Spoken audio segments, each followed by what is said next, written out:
মালয়েশিয়ায় লালগালিচা সংবর্ধনা প্রধানমন্ত্রীকে আটকে পড়া প্রবাসীদের মুক্তি নিয়ে আলোচনা আজ। চীন সফরে বৈঠক হবে শি জিনপিং এর সঙ্গে। ব্যাংক ঋণ নির্ভরতা থেকে বেরিয়ে আসতে চায় সরকার, বললেন অর্থমন্ত্রী। বাজেট পর্যালোচনা হচ্ছে, বাস্তবায়নে ৮ পর্যবেক্ষণ সিপিডির। বিসিএস মৌখিক পরীক্ষায় ১০০ নম্বর বহাল থাকবে। সংসদে জনপ্রশাসন প্রতিমন্ত্রী। ৫ লাখ সরকারি কর্মচারী নিয়োগের পরিকল্পনা। হাম ও উপসর্গ নিয়ে আরও ৩ শিশুর মৃত্যু। চোখ রাঙাচ্ছে ডেঙ্গু, ছড়িয়েছে ৫৮ জেলায়। বাড়িঘর আঙিনা পরিষ্কার পরিচ্ছন্ন রাখার তাগিদ। আর্জেন্টিনা ব্রাজিলের সঙ্গে অর্থনৈতিক সম্পর্ক প্রবল বাংলাদেশের। এক্ষেত্রে আমদানি রপ্তানিতে এগিয়ে ব্রাজিল। বিশ্বকাপ ফুটবলে বরিশালের তরুণরা আসক্ত অনলাইন জুয়ায়। টাকা জোগাতে জড়িয়ে পড়ছেন অপরাধে। সাইটগুলো হাতিয়ে নিচ্ছে ব্যক্তিগত তথ্য। সংবাদ সকালে দেখছিলেন সুপারবোর্ড সংবাদ শিরোনাম। সঙ্গে আছে আমি নাফিলা হাসরাত। এবার বিস্তারিত। মালয়েশিয়ায় বিভিন্ন কারণে আটকে পড়া ২,০০০ প্রবাসীকে মুক্ত করার জন্য দেশটির সরকারের সঙ্গে আলোচনা করা হবে বলে জানিয়েছেন প্রধানমন্ত্রী তারেক রহমান। প্রথম রাষ্ট্রীয় সফরে রোববার রাতে মালয়েশিয়ায় পৌঁছে প্রবাসী বাংলাদেশিদের সঙ্গে মতবিনিময়কালে তিনি একথা জানান। দেশকে সুন্দরভাবে গড়ে তুলতে প্রবাসীদের প্রতি আহ্বান জানান প্রধানমন্ত্রী। দুদিনের রাষ্ট্রীয় সফরে মালয়েশিয়ায় অবস্থান করছেন প্রধানমন্ত্রী তারেক রহমান। রাষ্ট্রীয় সফরের অংশ হিসেবে রবিবার মালয়েশিয়ায় অবস্থানরত প্রবাসী বাংলাদেশিদের সঙ্গে মতবিনিময় করেন প্রধানমন্ত্রী। এ সময় বাংলাদেশ নিয়ে নানা পরিকল্পনা তুলে ধরেন তিনি। প্রধানমন্ত্রী তারেক রহমান বলেন, মালয়েশিয়ায় বিভিন্ন কারণে আটকে পড়েছে প্রায় ২,০০০ প্রবাসী বাংলাদেশি। তাদের মুক্ত করার জন্য মালয়েশিয়ান সরকারের সঙ্গে যৌক্তিক আলোচনা করবেন বলেও জানান তিনি। বিভিন্ন কারণে অনেকেই বিভিন্নভাবে এই দেশের আটকে আছেন, দেশে ফিরতে পারছেন না। যতটুকু আমাদের কাছে হিসাব আছে, প্রায় ২,০০০-এর কাছাকাছি হবে মানুষ, বোধহয় বিভিন্নভাবে মিলিয়ে মানুষগুলো বিভিন্ন জায়গায় আটকে আছে। আমরা চেষ্টা করব এই মানুষগুলোকে কিভাবে এখান থেকে মুক্ত করা যায়, অন্তত অন্যদের সাথে আলোচনা করব এখানকার সরকারের সাথে। এ সময় প্রধানমন্ত্রী বলেন, নানা কারণে বাংলাদেশিরা বর্তমান সময়ে মালয়েশিয়ার শ্রমবাজারে যুক্ত হতে পারছে না। তবে মালয়েশিয়ায় আইটি, ইলেকট্রনিক্স ও প্রযুক্তি খাতের সংশ্লিষ্ট ব্যবসায়ীদের বাংলাদেশে আমন্ত্রণ জানানোর ব্যাপারে আগ্রহ প্রকাশ করেন তিনি। আমরা চাই যে তাদেরকে বাংলাদেশে আমন্ত্রণ জানাতে, এই দেশের ব্যবসায়ীদেরকে আমন্ত্রণ জানাতে বাংলাদেশে, যে তারা এই সেক্টরগুলো, আইটি হোক, এখানে অনেক ইন্ডাস্ট্রিজ আছে, ছোট ছোট অনেক ইন্ডাস্ট্রিজ আছে, টয় ইন্ডাস্ট্রি আছে, ইলেকট্রনিক ইন্ডাস্ট্রি আছে, এগুলো দেশে তারা ইনভেস্ট করবে কিনা, বাংলাদেশে ইনভেস্ট করবে কিনা। প্রবাসী বাংলাদেশিরাই অন্যান্য দেশকে সুন্দর করে গড়ে তুলছে বলেও মন্তব্য করেন প্রধানমন্ত্রী। বিদেশের মতো বাংলাদেশকেও গড়ে তুলতে প্রবাসীদের প্রতি আহ্বান জানান তিনি। প্রবাসী ভাইরা যারা পৃথিবীর বিভিন্ন দেশে আছেন, সবাই যখন বিদেশে যান, বিদেশে থাকেন, বিদেশে পরিশ্রম করছেন, যে দেশেই আছেন, সেই দেশটিকে যেমন গড়ে তুলতে সাহায্য করছেন, একই সাথে নিজের দেশকেও গড়ে তুলতে সাহায্য করছেন পরোক্ষভাবে। তা আমরা অন্য দেশ যদি গড়ে তুলতে সাহায্য করতে পারি, তা আমরা কেন নিজের দেশ করতে পারবো না? ডেফিনেটলি পারবো।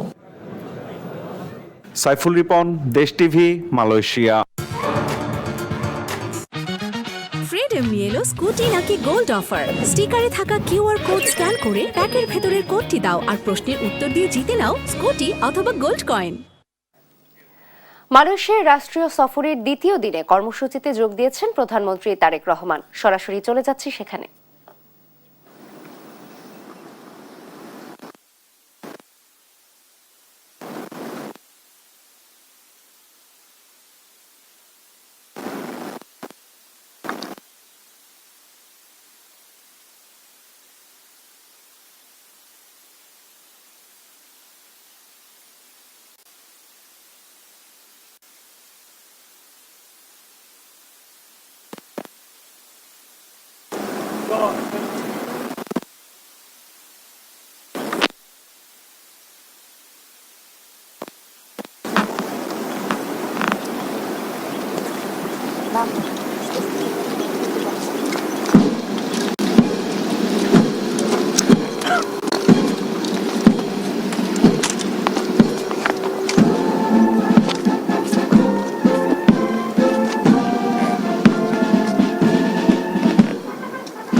প্রথম রাষ্ট্রীয় সফরে গতকাল মালয়েশিয়া পৌঁছান প্রধানমন্ত্রী তারেক রহমান। দেশটির প্রধানমন্ত্রী আনোয়ার ইব্রাহিমের আমন্ত্রণে রোববার স্থানীয় সময় রাত 8:45 কুয়ালালামপুর আন্তর্জাতিক বিমানবন্দরে পৌঁছালে তাকে লাল গালিচা সংবর্ধনা দেয়া হয়।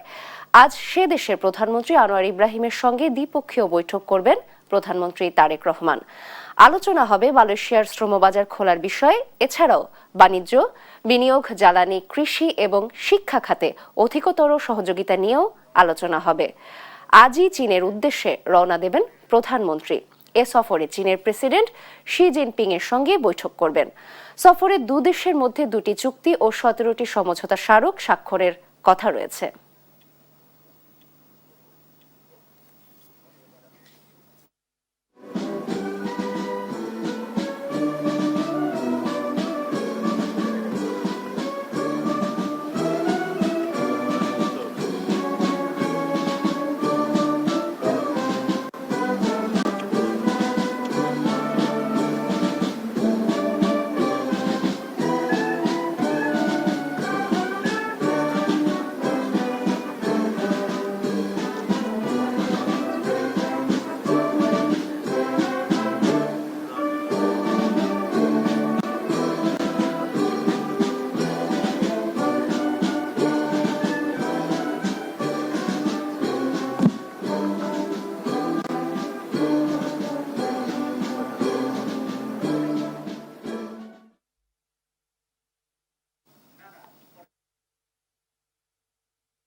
দর্শক, আপনারা সরাসরি দেখছেন মালয়েশিয়ায় আজ প্রধানমন্ত্রী তারেক রহমানের দ্বিতীয় দিনের সফর এবং কর্মসূচি।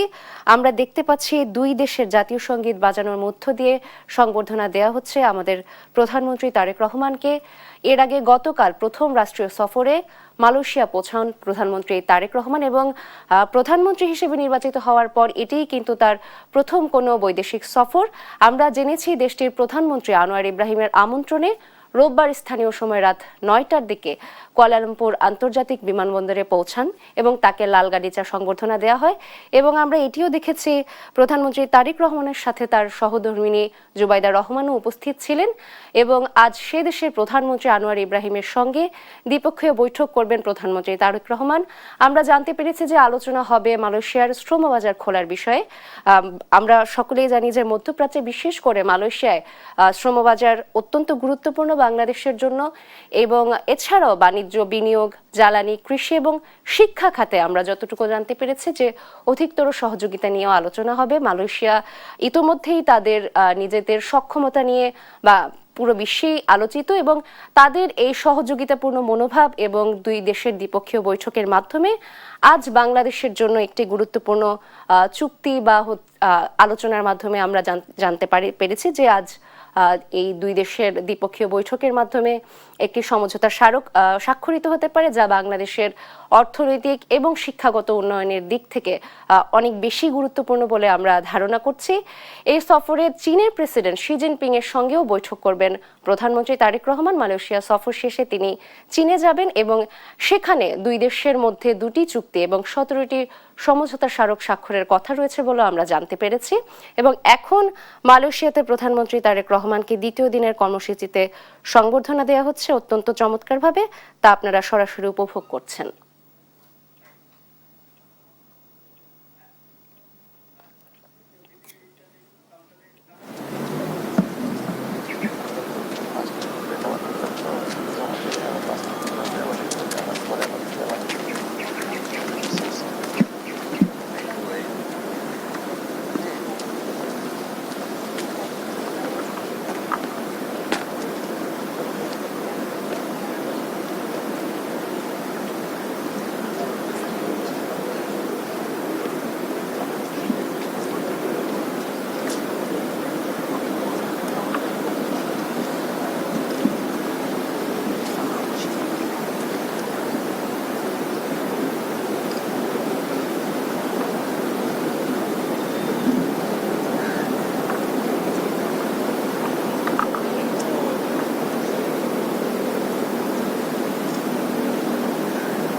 Biarlah meski takut kamu tak meski.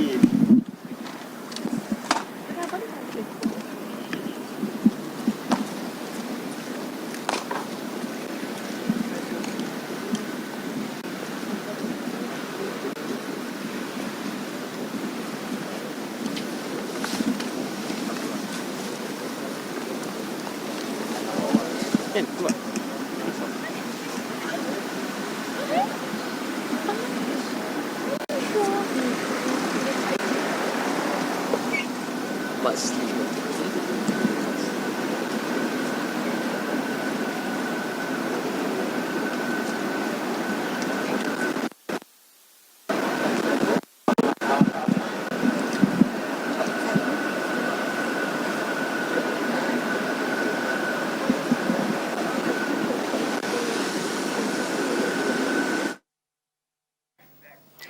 দর্শক, আপনারা দেখছিলেন মালয়েশিয়া সফরের দ্বিতীয় দিনে প্রধানমন্ত্রী তারেক রহমানকে সংবর্ধনা দেওয়া হচ্ছে, আমরা সরাসরি যুক্ত ছিলাম সেখানে।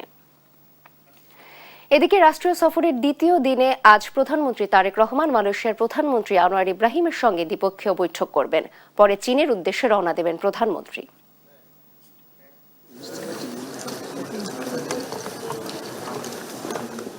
সরকার প্রধান হিসেবে দায়িত্ব গ্রহণের পর প্রথম রাষ্ট্রীয় সফরে মালয়েশিয়া পৌঁছেছেন প্রধানমন্ত্রী তারেক রহমান। রোববার স্থানীয় সময় রাত 9:15টায় কুয়ালালামপুর আন্তর্জাতিক বিমানবন্দরে পৌঁছান তিনি। তার সঙ্গে রয়েছেন সহধর্মিণী ডাক্তার জোবাইদা রহমান। বিমানবন্দরের ভিআইপি টার্মিনালের বুঙ্গারায়া কমপ্লেক্সে প্রধানমন্ত্রী তারেক রহমান ও তার স্ত্রী ডাক্তার জোবাইদা রহমানকে স্বাগত জানান মালয়েশিয়ার ধর্মমন্ত্রী জুলকিফলি হাসান ও তার স্ত্রী হানানি হারুন। প্রধানমন্ত্রী তারেক রহমানকে দেয়া হয় লাল গালিচা সংবর্ধনা। এর আগে রোববার বিকাল 2:45টায় বিমান বাংলাদেশ এয়ারলাইন্সের একটি ফ্লাইটে শাহজালাল আন্তর্জাতিক বিমানবন্দর ত্যাগ করেন প্রধানমন্ত্রী তারেক রহমান। তাকে বিদায় জানান স্থানীয় সরকার মন্ত্রী মির্জা ফখরুল ইসলাম আলমগীর, জাতীয় সংসদের চিফ হুইপ, মন্ত্রিপরিষদ সচিব সহ ঊর্ধ্বতন কর্মকর্তারা। সোমবার মালয়েশিয়ার প্রধানমন্ত্রী আনোয়ার ইব্রাহিমের সঙ্গে একান্ত বৈঠক করবেন প্রধানমন্ত্রী তারেক রহমান। মালয়েশিয়ার শ্রমবাজারে নতুন বাংলাদেশি কর্মী নিয়োগ, আসিয়ানে বাংলাদেশের যোগদান, রোহিঙ্গাদের প্রত্যাবাসনের বিষয়েও আলোচনা হবে দুই সরকার প্রধানের মধ্যে। এরপর দ্বিপাক্ষিক বৈঠকে বাংলাদেশের নেতৃত্ব দেবেন প্রধানমন্ত্রী তারেক রহমান। বৈঠকে বাণিজ্য, বিনিয়োগ সম্প্রসারণ, জ্বালানি সহযোগিতা, হালাল অর্থনীতি, কৃষি এবং শিক্ষা খাতে অধিকতর সহযোগিতা স্থাপন নিয়ে আলোচনা হবে। মালয়েশিয়ার সফর শেষে সোমবার রাতে কুয়ালালামপুর থেকে চীনের বন্দরনগর দালিয়ানের উদ্দেশ্যে রওনা করবেন প্রধানমন্ত্রী তারেক রহমান। চীন সফরকালে দুই দেশের মধ্যে 13টি সমঝোতা স্মারক, 2টি চুক্তি, একটি কর্মপরিকল্পনা এবং একটি প্রটোকল সই হওয়ার সম্ভাবনা রয়েছে বলে জানিয়েছে পররাষ্ট্র মন্ত্রণালয়। চীন সফরে WEF এর সম্মেলনে প্রধান বক্তা হিসেবে যোগ দিবেন প্রধানমন্ত্রী। সন্ধ্যায় চীনের প্রধানমন্ত্রী লি কিয়াং আয়োজিত স্বাগত নৈশভোজে যোগ দিবেন প্রধানমন্ত্রী। 26 জুন চীনের প্রেসিডেন্ট শি জিনপিং এর সঙ্গে দ্বিপক্ষীয় বৈঠকে অংশ নেবেন প্রধানমন্ত্রী। আলোচনা হবে দ্বিপক্ষীয়, আঞ্চলিক এবং বৈশ্বিক বিভিন্ন গুরুত্বপূর্ণ বিষয়ে। সেদিন বিকেলে তিয়েনআনমেন স্কোয়ারে চীনের বীর যোদ্ধাদের স্মৃতির প্রতি শ্রদ্ধা জানিয়ে ঢাকার উদ্দেশ্যে রওনা দেবেন প্রধানমন্ত্রী তারেক রহমান। ইউসুফ ভুঁইয়া, দেশ টিভি, ঢাকা। আরএফএল ওয়াটার পাম্পের রোটর এখন আরো উন্নত আর বিদ্যুৎ সাশ্রয় হয় 20% পর্যন্ত। বিসিএস পরীক্ষাকে আরো স্বচ্ছ ও দুর্নীতিমুক্ত করতে ভাইভাতে 200 নম্বরের পরিবর্তে 100 নম্বর বহাল থাকবে বলে জানিয়েছেন জনপ্রশাসন প্রতিমন্ত্রী মোহাম্মদ আব্দুল বারী। বিভিন্ন সরকারি দপ্তরে শূন্য পদে আগামী 5 বছরে 5 লাখ কর্মচারী নিয়োগের কথাও জানান তিনি। রোববার জাতীয় সংসদ অধিবেশনে টেবিলে উত্থাপিত আলাদা প্রশ্নের জবাবে এসব কথা জানান প্রতিমন্ত্রী। স্পিকার হাফিজউদ্দিন আহমেদের সভাপতিত্বে শুরু হয় অধিবেশন।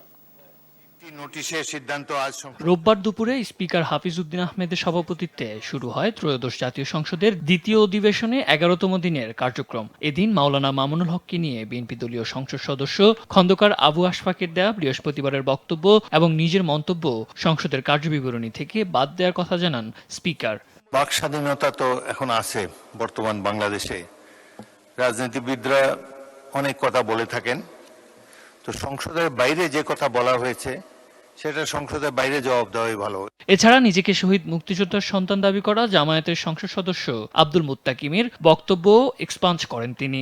এখন বাজেট অধিবেশন চলছে, বাজেট বক্তৃতায় আপনি এই ধরনের কথা বলতে পারেন। এদিকে নোয়াখালী 6 আসনের সংসদ সদস্য আব্দুল হান্নান মাসুদের প্রশ্নের জবাব দেন জনপ্রশাসন প্রতিমন্ত্রী আব্দুল বারী, যা টেবিলে উত্থাপিত হয়। জানান জনপ্রশাসন মন্ত্রণালয়ের 2024 সালের বিশেষ প্রজ্ঞাপনে বিসিএস ভাইভার নম্বর পরিমার্জন করা হয়। 47তম বিসিএস থেকেই 200 নম্বরের পরিবর্তে 100 নম্বরের মৌখিক পরীক্ষা হচ্ছে, যা 48 ও 49তম বিসিএসও বহাল থাকে। চতুর্থ নোটিশ দিয়েছেন মাননীয় সদস্য। আসন্ন 50তম বিসিএস এবং এর পরবর্তী সব বিসিএস পরীক্ষাতেও 100 নম্বরের মৌখিক পরীক্ষা পদ্ধতি বহাল থাকবে। সরকারের এই সিদ্ধান্তের ফলে বিসিএস পরীক্ষা আরও স্বচ্ছ, গতিশীল ও বৈষম্যহীন হবে বলে জানান জনপ্রশাসন প্রতিমন্ত্রী। বিভিন্ন সরকারি দপ্তরের শূন্য পদে আগামী 5 বছরে 5 লাখ কর্মচারী নিয়োগের কথাও জানান তিনি। সংসদ সদস্য নুরুল আমিনের প্রশ্নের লিখিত উত্তরে প্রতিমন্ত্রী জানান, শূন্য পদে নিয়োগে 6 মাস, 1 বছর ও 5 বছর মেয়াদী কর্মপরিকল্পনা নেওয়া হয়। 1991 সালে সাদ আহমেদ, দেশ টিভি, ঢাকা। হামের সঙ্গে এবার পাল্লা দিয়ে বাড়ছে ডেঙ্গুর প্রকোপ। একদিকে শিশুদের মধ্যে মহামারী আকারে ছড়াচ্ছে হাম, যার উপসর্গে গত 3 মাসে প্রাণ গেছে 750 শিশুর। অন্যদিকে বর্ষার শুরুতেই দেশের 58 জেলায় থাবা বসিয়েছে ডেঙ্গু। বরিশাল বিভাগে আক্রান্তের সংখ্যা সবচেয়ে বেশি। এদিকে স্বাস্থ্যসেবা মানুষের দোরগোড়ায় পৌঁছে দিতে নতুন করে 1 লাখ স্বাস্থ্যকর্মী এবং 25,000 মিডওয়াইফ নিয়োগ দেবে সরকার। বিষয়টি জানিয়েছেন প্রধানমন্ত্রীর স্বাস্থ্য বিষয়ক বিশেষ সহকারী এস.এম. জিয়াউদ্দিন হায়দার।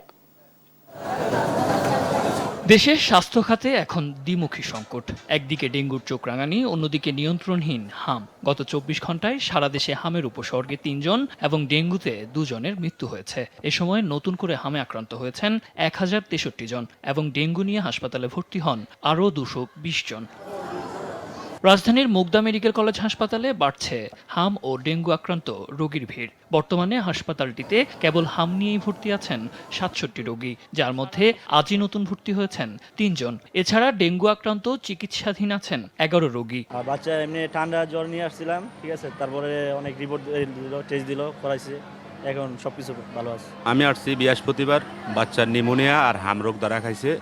এখন আল্লাহ দিয়ে 4 দিন ধরে একটু ভালোর দিকে আছে। ব্লাড টেস্ট করছি, ডেঙ্গু হয়েছে পজিটিভ। চিকিৎসকদের মতে জুলাইয়ের শুরুতেই আরও ঊর্ধ্বমুখী হতে পারে ডেঙ্গুর গ্রাফ। পরিস্থিতি সামাল দিতে মশক নিধন কার্যক্রম জোরদার এবং পরিচ্ছন্ন রাখতে হবে বাড়িঘরের আঙ্গিনা। আমরা বলবো সম্মিলিতভাবে সচেতনতার কিন্তু কোনো বিকল্প নেই। এখন থেকে আমাদের সচেতন হতে হবে। হ্যাঁ, একটা সরকারের বা সংশ্লিষ্ট কর্তৃপক্ষের দায়িত্ব রয়েছে, কিন্তু আমার বাড়ির চারপাশটা পরিষ্কার করার জন্য আমাকে উদ্যোগ নিতে হবে। এদিকে হাম নিয়ন্ত্রণে টিকা প্রদান ও সেবার বিষয়ে স্বাস্থ্য বিভাগ তৎপর রয়েছে বলে জানান প্রধানমন্ত্রীর স্বাস্থ্য বিষয়ক বিশেষ সহকারী এস.এম. জিয়াউদ্দিন হায়দার। বেশি বয়সের বাচ্চাদেরকে হামের টিকা এখনো দেওয়া হয়নি। এটা রেগুলার যে রাউন্ড, এটা শুরু হবে আপনার এই এখন জুন মাস চলছে, এই মাসের শেষেই রেগুলার রাউন্ড শুরু হওয়ার কথা। তখন আপনার অন্য বাচ্চারাও আমার মনে হয় 10 বছর বয়স পর্যন্ত বাচ্চারা হামের টিকা পাবে। বিশেষজ্ঞরা বলছেন শিশুদের সুরক্ষা দিতে টিকাদানের গতি বাড়ানো এবং মশার উৎস ধ্বংসের কোনো বিকল্প নেই। সাদ আহমেদ, দেশ টিভি, ঢাকা। চাঁদাবাজির অভিযোগে নারায়ণগঞ্জ 3 আসনের সংসদ সদস্য আজহারুল ইসলাম মান্নানের ছেলে খায়রুল ইসলাম সজীবকে আটক করেছে পুলিশ। রোববার সন্ধ্যায় এ তথ্য নিশ্চিত করেন নারায়ণগঞ্জের অতিরিক্ত পুলিশ সুপার তারেক আল মেহদি। তিনি জানান, সজীবের বিরুদ্ধে স্থানীয়দের চাঁদাবাজির অভিযোগের সত্যতা যাচাই করতে তাকে আটক করা হয়েছে। এর আগে দুপুরে রাজধানীর বসুন্ধরা আবাসিক এলাকা থেকে ঢাকা মহানগর গোয়েন্দা পুলিশের সহযোগিতায় তাকে হেফাজতে নেয় নারায়ণগঞ্জ জেলা পুলিশ। পরে অধিকতর জিজ্ঞাসাবাদের জন্য নেওয়া হয় ঢাকা ডিবি কার্যালয়ে।